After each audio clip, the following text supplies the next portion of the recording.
First week in Pryanka Villa, or basically life in Sri Lanka. Every day in Pryanka Villa starts with the most amazing breakfast. I mean, I don't eat the fruit, I save it all until lunch. But this display is just a typical breakfast here. Sewing is improving, I'm getting a bit more done. So some of you may remember the memory scroll I made last time we came to Sri Lanka of our tuk-tuk journey. Well, I've started one for this journey. So the clouds are in process, and today, now I'm settled, I'm doing my aeroplane landing in Colombo. No, it wasn't Colombo, Colombo Airport. And then I will do the bus stop here, and then I will continue on. So this is the first bit, my aeroplane. I shall do some palm trees in the distance of my Sri Lankan flight. Coming in, all my threads are there, so you can see how it progresses as we go along. The other lovely thing about being here is there are push bikes. So I went on a lovely 4-kilometre cycle ride, picked up some supplies, some bread and crisps, and then came back. Pryanka Villa is here, and his aunt owns this property here, but she lives in Switzerland and only visits it twice a year for about 2 weeks at a time. So Pryanka, who owns Pryanka Villa, is managing the property for her and the garden, and as guests we're allowed to come and visit. And this place is fabulous.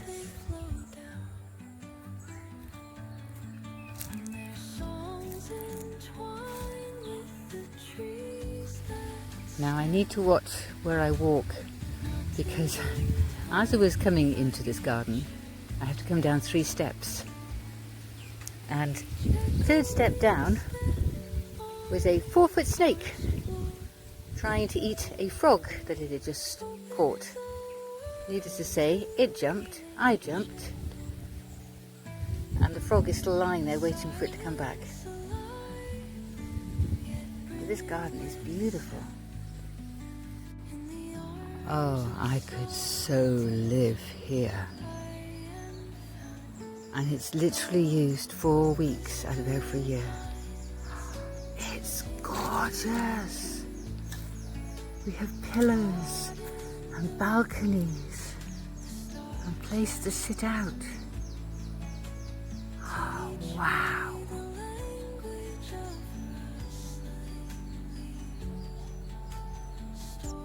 These roots are huge.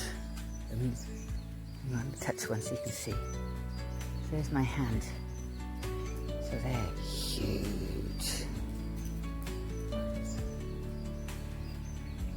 This is what John back in Taranaka Designs loved to make into furniture. Oh, I just love this place.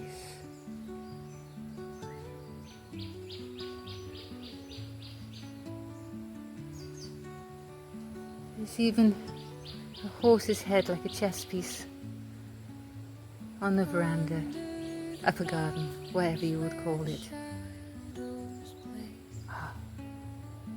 And for a moment, I live here, it's mine, as I stroll around my garden. The official entrance is down there, off the road. I mean, there's so much land here.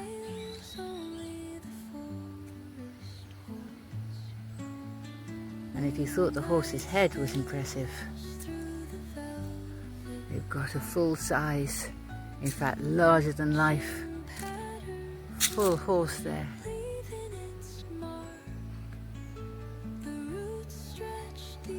And a Buddha with a little lotus pond lake. What an amazing place. I took a few photographs. In fact, I took rather a lot of photographs because everywhere I looked, it was just stunning, absolutely stunning. We took some arty photographs of some beautiful flowers here. And there's everything growing in the garden, from pineapples to bananas to citrus little bushes and bamboo. For a garden to have a clump of bamboo this big and for it not to feel particularly invasive goes to show quite how big this garden is.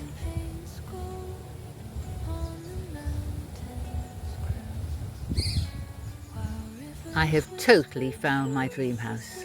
Gardens, fruit, things to do, love it. These are like scales, but I've no idea what they're scales of. Look at the focus.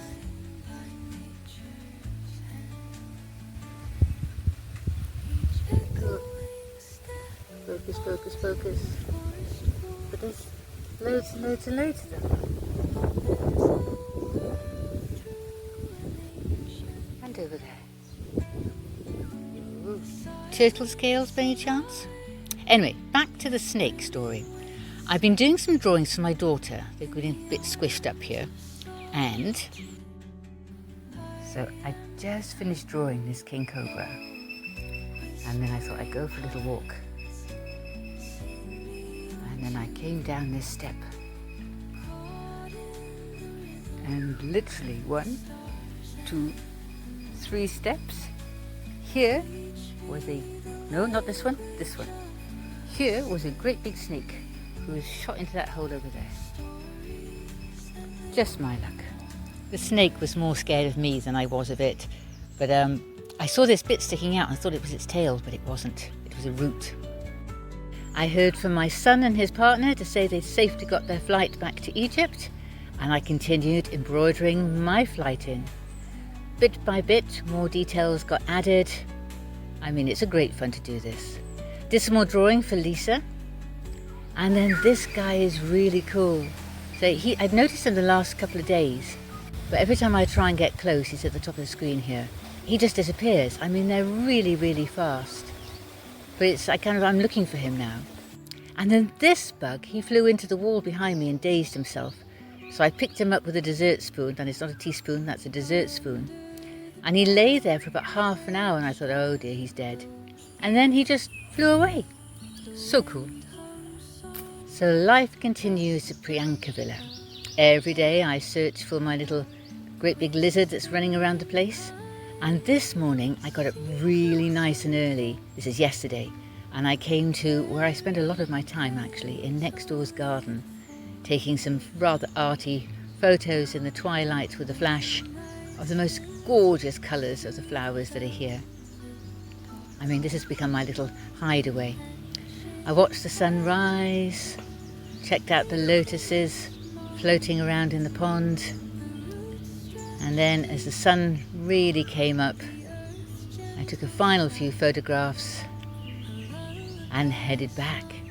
In the evening, as soon as I spotted this guy, I had my camera ready.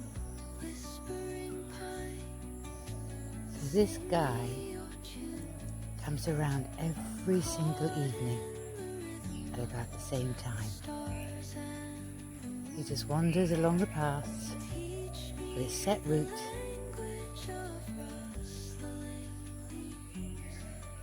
He's not particularly worried by me. They can move incredibly quickly when they want to.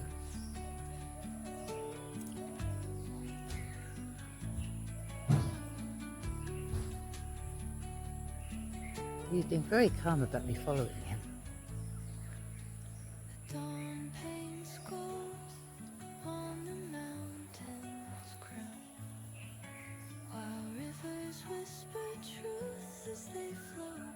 Oh, he stopped, I stopped.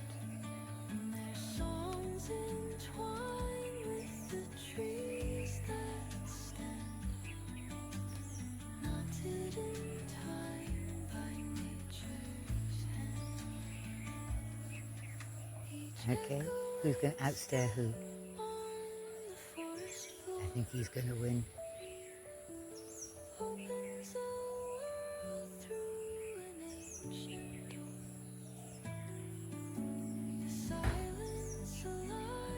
What's he looking for?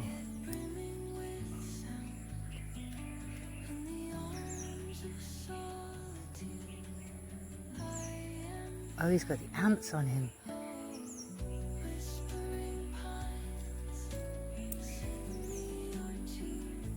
Is this his home? That's so cool. He lives in there. Well, I never knew that. Now I know where the snake lives, and I know where the big monitor lizard lives. Cool. So much wildlife around this place. Which brings us to today. 5:32, I woke up, I had breakfast, and I walked the kilometre down the road, past the various waterways, past our little temple. Well, it's a shrine more than a temple. We have Buddha here. I love the way that we have Buddha, as we have Hindu.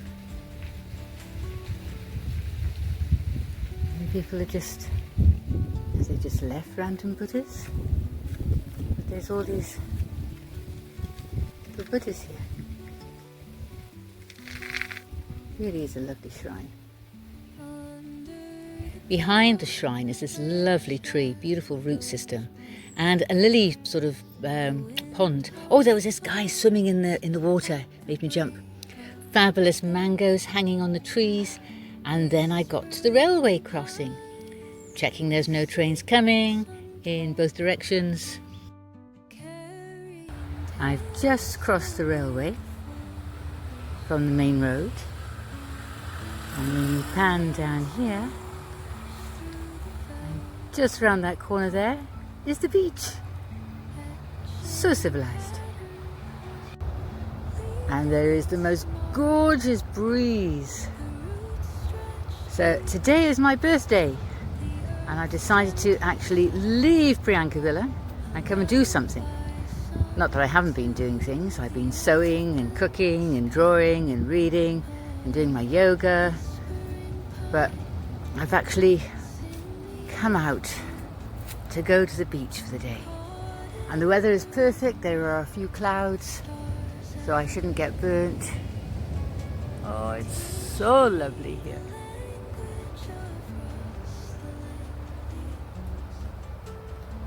And as you can see, the beach is so busy.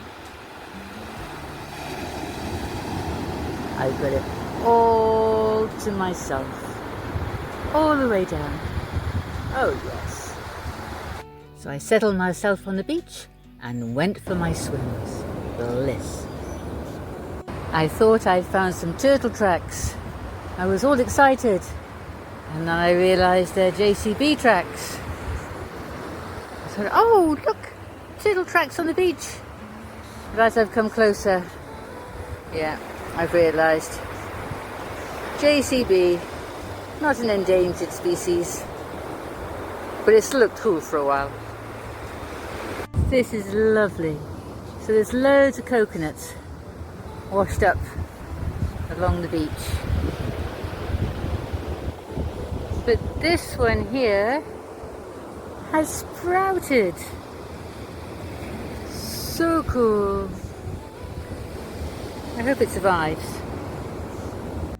I took various photographs of shells and then more little sprouty things. And yeah, the beach. Oh, this was dog tracks. It was wiggly way going. The sun by now was right overhead and pretty warm.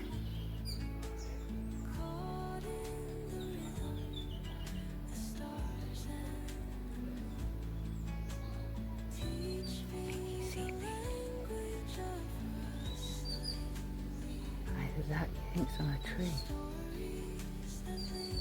Oh, he's coming to eat me. Whoop. No, he's more scared of me than I am of him. There he goes. There really is so much wildlife around here. Everywhere you look, there are lizards and monitors and birds. It's fabulous here. So I walked past all the various waterways again and then found this one. It looks like they've dredged all this out quite recently. There's a lovely house up there. And you've got a pond just there.